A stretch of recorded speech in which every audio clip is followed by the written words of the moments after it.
Hi there, this is Tony from pianotone.ca, and this is going to be a very quick and very general intro review on my new keyboard, the Yamaha PSR SX720. The reason I'm posting a brief review now is because this keyboard has so many features and so many things to talk about that even without going into a lot of detail on many of those features, my full in-depth review is going to be about 1.5 hours long. Now, that review is going to be going up in a week, and it will have chapter links to all the different topics, so you can jump straight to the ones that you're most interested in. And that will also make it easy to watch it in multiple sittings if you'd prefer, by being able to pick up where you left off. Once that video is live, I will include a link to it in the description below. But for now, here's a quick overview of the Yamaha PSR SX720. So the PSR SX720 is part of Yamaha's Pro-Level Arranger series, which starts with the PSR SX600, then the 720, then the 920. So why did I buy the PSR SX720? Basically, to try and find a single keyboard that could meet all of my needs. So that amounts to being a keyboard that I can use effectively as a stage keyboard, but that also has arranger features because I really like using arranger keyboards at home for practice. So that's what led me to the PSR SX line. I first considered the SX600, but I did quickly move up to this SX720 for some additional features, most notably the key action. So for key action, the PSR SX720 uses Yamaha's FSB action, which is the same action used by the Yamaha CK61 stage keyboard. I used to own a CK61 and I really like that action. The SX600 uses the same action found in the less expensive psr-e series, which is fine, but the FSB action is a huge step up in quality, feel, and playability. It has a slightly heavier initial touch and a deeper key travel that makes it easier to play expressively, which is great for piano pieces, and it's also a very comfortable action for playing organ pieces as well. So one of the other features that the SX720 has that justified upgrading from the 600 is an absolutely spectacular user interface. In addition to tons of physical controls on the front panel, the SX720 also incorporates a full-color touchscreen, and the operating system and workflow is inherited from the top-of-the-line Yamaha GNOS keyboards. Those sell for over $6,000. The SX600 also has a ton of physical controls, but no touchscreen, and that user interface is much closer to the Yamaha DGX 670s, which is a great interface, but it can be a little bit confusing at times. The touchscreen really helps make the workflow on the SX720 super easy, natural, and intuitive. It's incredibly easy to use. Okay, for voices, there are 1,913 voices and 128 notes of polyphony on the SX720. And the sound source is AWM sampling. There are over 40 pianos and electric pianos, with the highlight being the Yamaha Grand Sample, which is enhanced for further realism with super articulation, and then the usual selection of tons of other instruments. Something important to mention is that in addition to a bunch of sampled organ voices, there are also 55 organ flute voices.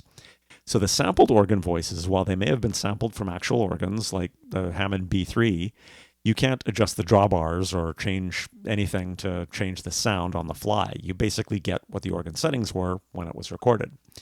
But with the organ flute voices, you do get access to on-screen organ controls where you can adjust your drawbars, vibrato, chorus, and percussion. So this is like having a basic organ engine included, which was a huge selling point for me because I love playing Hammond organ. So here is a extremely brief demo of just a couple of voices. There will be a longer voice demo in my main review on the SX720.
Okay, so some other things to mention that I will be talking about in more detail in my main review. There are a ton of harmony and arpeggio options available. There are a ton of ways to tweak your voices for certain songs using effects, EQ, filter settings, and more. But you can also edit the voice itself using a voice editor feature, where you can adjust things like attack, decay, touch sensitivity, detailed modulation, and more, and then save that as a custom user voice that you can then easily reuse. And for effects, there's a ton of those available. 59 reverb, 106 chorus, 322 DSP effects, and you can apply more than one to a voice. And also some compressor, EQ, and mic or guitar effects. For rhythms and accompaniment, as you would expect on an arranger in this price range, there's a massive number of features to talk about. There are 450 styles, which includes some session and free play styles, and each style has 4 variations, 3 intros, 3 endings, and breaks. You can toggle auto fills between variation changes on or off, and you can choose whether or not you want to have your one-touch voice settings tied to your variation changes. So if you enable that when you switch variations, your one-touch voice settings are going to change along with them. And a super cool feature is dynamics control. You can assign that to a live control knob, and then on the fly, you can adjust the dynamics that all the accompanying instruments are using. So it doesn't just change the volume of that, but it controls the intensity as well. For chord fingering options, there's pretty much everything you could want. There's 8 different options, and that includes fingered on bass for slash chords, and a couple of full keyboard options for all you pianists out there that want to be able to play with both hands using the entire keyboard range. And one of the chord fingering options is Yamaha's Smart Chord mode, which allows you to pre-specify a key signature and then trigger the diatonic chords for that key by just playing the root note with a single finger. But the extra feature on the SX720 is that you can also tell it to play simple versions of those chords or more complex genre-specific versions. For example, if I choose jazz, I'm going to get a more complex chord for this than if I chose simple. And yet one more super cool accompaniment feature is the manual bass feature.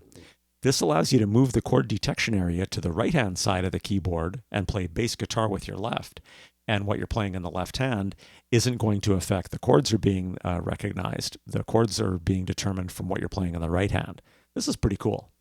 Okay, for registration memory, the system on the SX720 is fantastic. Instead of having the usual limited number of banks or slots, you instead have 8 quick access buttons where you can call up settings and save all of those into a single registration, which you get to save and recall by name. So I save all of mine as song names. And the number of these that you can have is only limited by the keyboard's onboard memory. And then when you combine that with the playlist feature, this is game-changing for performers. I can create playlists for my sets for upcoming gigs simply by choosing and ordering the correct songs. This makes it so easy at a performance to quickly load the settings for your next tune. For recording, the SX720 has 3 options: audio, simple MIDI, and a fully featured 16-track MIDI recorder with some great editing capability. And for playback, you can display sheet music live on the screen for MIDI tracks, and you can also display lyrics and chords or even a custom text file for both the MIDI and audio recordings. That's awesome.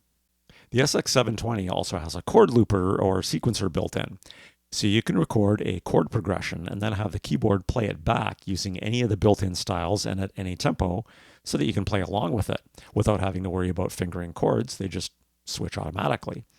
So that's a great tool for practicing solos, comping, or even writing melodies. I originally thought this would be an easy way to make a backing track for a song, but as it turns out, there's some limitations there, but I'm going to go into that more in my full review. So for connectivity, we've got a 1/4-inch stereo headphone port on the front, which is nice, proper left and right line outs for connecting to external audio equipment, a 1/8-inch stereo auxiliary in port to stream in external audio, a 1/4-inch port for connecting a mic or a guitar with along with a switch to tell you which one you're using, and a gain knob. There are 2 1/4-inch foot pedal ports that you can configure either one of them as either a switch pedal, so like a sustain pedal, or expression for an expression pedal. Do note the SX720 is not compatible with half pedaling. There are 5-pin MIDI in and MIDI out ports, which is super handy, a USB flash drive port for backups and data transfer, and a USB to host port for sending MIDI data to an app on a device. Now, important note here, there is no audio interface built into that USB port, so it's MIDI only. I have to admit, this really surprised me for such a fully featured high-end keyboard recently released from Yamaha. Even the $200 PSR E383 has this feature. And I also should note that there is no Bluetooth functionality on the SX720. For speakers, Yamaha knocked it out of the park. They are upward-facing speakers, which is always my preference, and there's 15 watts per side for a total of 30 watts. They are loud, clear, do not distort, and they sound fantastic. They're my new favorite speakers in a portable keyboard, beating out my previous favorite, which was the 24-watt speakers in my Yamaha PSR EW425. Now, a couple more features just to quickly list off. There are multi-pad controls on the front panel that allow you to trigger a melodic phrase or play back an audio file, and you can set these to loop or just to play once. And there's also a style creator that allows you to create a user style from scratch. Now, I would never dream of undertaking such a complicated task like that myself, but you can also take an existing style and edit it, which is something I can totally see myself doing, like replacing one of the instruments with a different one, or recording a new phrase for that instrument to play. And then you save that as a user style that you can then reuse. So for competition, in my main review, I'll be talking about the Chord PA series, as well as the PSR SX600, and the Yamaha CK61 stage keyboard, and why I chose the PSR SX720 instead. So the verdict on the Yamaha PSR SX720. Well, I will be going over that in more detail as well in my full review, but this is an absolutely amazing keyboard, and I am super happy with it. It's now the only keyboard I need for my home, studio, and stage needs, and it could not have worked out better for me. It's actually really nice having one key action, one user interface, one keyboard that you use for everything. So if you're watching this video right after I posted it, stay tuned for my full review, which will be up in a week's time. Once that full review is up, I will make a note of that with a link to it in the description below so you can go check it out. Once again, it is long, but it's a pretty comprehensive review, and there will be chapter links to help you find what you want to and watch in chunks if that's what you choose to do. So I've left links below to that, as well as links to check out current prices in your area. And as always, links to online piano training that worked really well for me that I can highly recommend. So if you like the content, please feel free to smash the like button and subscribe to my channel. That does really help me out. Stay tuned for that other full review coming up in a week. Thanks again for stopping by, and have an awesome day.